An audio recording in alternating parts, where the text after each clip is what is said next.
നമസ്കാരം.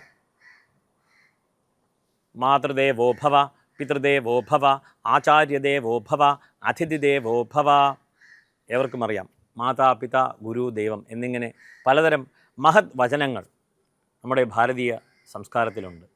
ഇന്ന് അത് തുലോം തുച്ഛമായി പൊയ്ക്കൊണ്ടിരിക്കുകയാണ്. ഇതെന്തിനു വേണ്ടിയിട്ടായിരിക്കും ഇങ്ങനെയൊക്കെ പറഞ്ഞത്? നമ്മൾ മാതാവിനെ ദൈവമായിട്ട് കാണണം എന്നുള്ള ഒരു ചിന്ത മനസ്സിലേക്ക് കൊണ്ടുവരണം. അച്ഛനെ കാണുമ്പോൾ ദൈവമായിട്ട് കാണണം എന്നുള്ള ചിന്ത.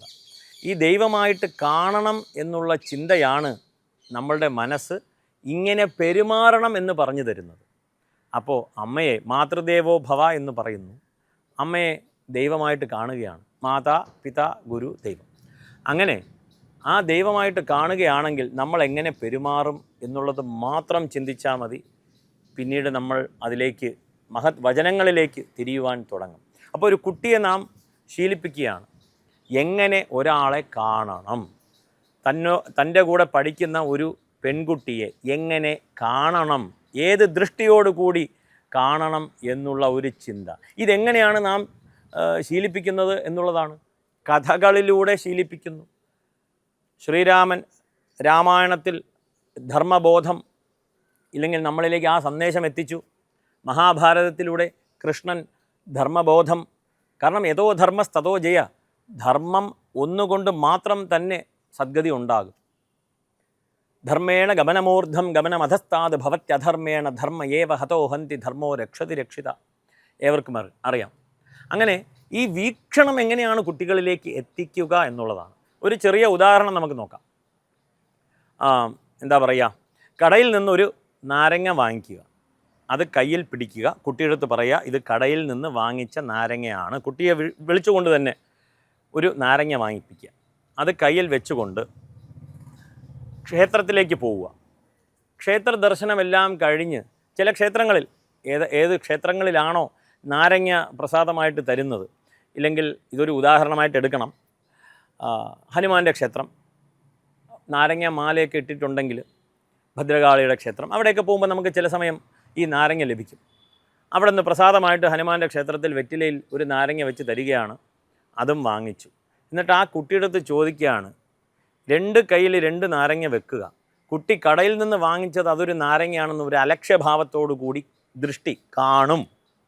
പക്ഷേ മറുകൈയിലിരിക്കുന്ന നാരങ്ങ അയ്യോ ഇത് പ്രസാദമാണ്.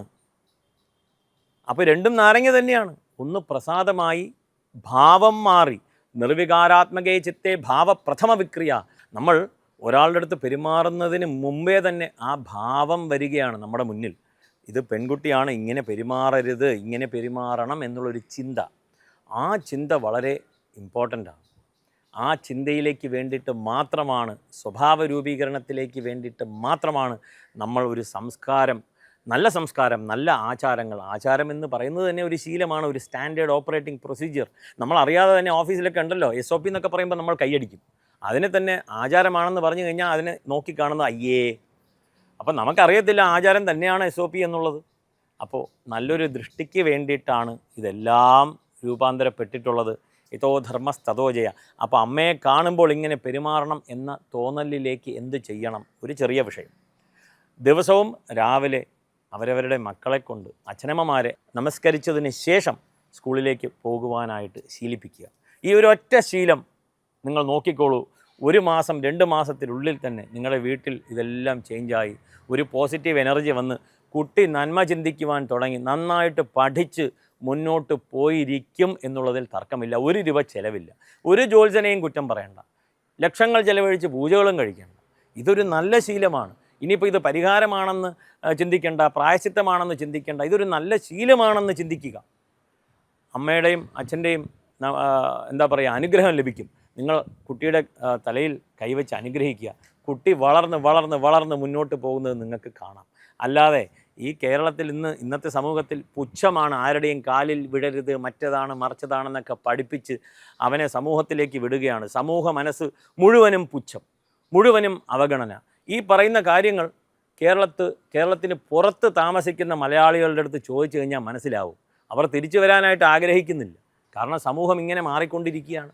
പറഞ്ഞിട്ട് കാര്യമില്ല. എന്തു തന്നെയായാലും ശരി, സ്വഭാവ രൂപീകരണത്തിലേക്ക് ആയിക്കൊണ്ട് ഒരാളെ എങ്ങനെ വീക്ഷിക്കണം എന്ന് ഒരു ചിന്ത വളരുവാനായിട്ട് മാതൃദേവോ ഭവ, അമ്മയും അച്ഛനെയും ദിവസവും നമസ്കരിച്ച് കുട്ടിയെ സ്കൂളിലേക്ക് അയക്കുക. നല്ല ബുദ്ധിയും നല്ല വിദ്യയും വന്നിരിക്കും എന്നുള്ളതിൽ തർക്കമില്ലാത്ത കാര്യമാണ്. നമസ്കാരം.